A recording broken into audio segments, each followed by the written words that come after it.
ಈ ಪ್ರಾಚೀನ ಗ್ರಂಥದಿಂದ ನಮ್ಮ ಇವತ್ತಿನ ಸಮಸ್ಯೆಗಳಿಗೆ ಪರಿಹಾರ ಹುಡುಕೋಣ ಬನ್ನಿ. ದೊಡ್ಡ ನಿರ್ಧಾರ ತಗೋಬೇಕಾದ್ರೆ ಆಗೋ ಗೊಂದಲ ಇದೆಯಲ್ಲ, ಅದೇ ಈ ಕಥೆಯ ಕೇಂದ್ರ.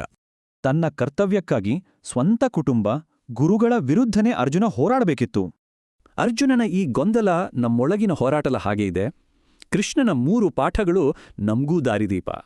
ಮೊದಲ ಪಾಠ, ನಾವು ಮಾಡುವ ಕೆಲಸವನ್ನ ಯಾವ ದೃಷ್ಟಿಯಿಂದ ನೋಡಬೇಕು ಅನ್ನೋದರ ಬಗ್ಗೆ.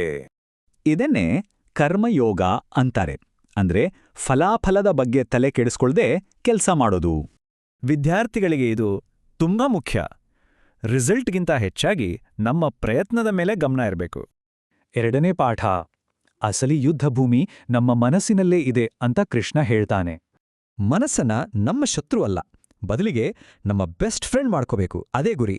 ಇದಕ್ಕೆ ಬೇಕಾಗಿರೋದು 3: ಏಕಾಗ್ರತೆ, ಸಮತೋಲನ ಮತ್ತು ನಮ್ಮ ಯೋಚನೆಗಳ ಬಗ್ಗೆ ಸರಿಯಾದ ತಿಳುವಳಿಕೆ. 3ನೇ ಮತ್ತು ಕೊನೆಯ ಪಾಠ, ನಾನು ಅಂದ್ರೆ ಯಾರು ಅಂತ ತಿಳ್ಕೊಳ್ಳೋದು. ಗೀತೆಯ ಪ್ರಕಾರ ಈ ದೇಹ ಬೇರೆ, ಅದರೊಳಗಿನ ಶಾಶ್ವತ ಆತ್ಮನೇ ಬೇರೆ. ನಮ್ಮ ನಿಜ ಸ್ವರೂಪದ ಅರಿವಾದ್ರೆ ಚಿಂತೆ ಮತ್ತು ಭಯದಿಂದ ನಾವು ದೂರ ಇರ್ಬೋದು. ಸರಿ, ಈ ಪಾಠಗಳೆಲ್ಲ ನಮ್ಮ ಜೀವನದ ಯುದ್ಧದಲ್ಲಿ ಗೆಲ್ಲೋಕೆ ಹೇಗೆ ಸಹಾಯ ಮಾಡುತ್ತೆ? ಇಲ್ಲಿ ಒಂದು ಇಂಟ್ರೆಸ್ಟಿಂಗ್ ಸೀಕ್ರೆಟ್ ಇದೆ. ಅದುವೇ 18 ಅನ್ನೋ ಸಂಖ್ಯೆ. ಸಂಸ್ಕೃತ ಸಂಖ್ಯಾಶಾಸ್ತ್ರದಲ್ಲಿ ಜಯ ಅನ್ನೋ ಪದದ ಮೌಲ್ಯ 18. ಗೀತೆಯ 18 ಅಧ್ಯಾಯ, ಮಹಾಭಾರತದ 18 ಪರ್ವ, 18 ದಿನದ ಯುದ್ಧ ಎಲ್ಲವೂ ಜಯದ ಸಂಕೇತ. ಹಾಗಾಗಿ ಕರ್ಮ, ಮನಸ್ಸಿನ ಹಿಡಿತ ಮತ್ತು ಆತ್ಮಜ್ಞಾನ ಇವೇ ನಮ್ಮ ಜಯದ ದಾರಿ.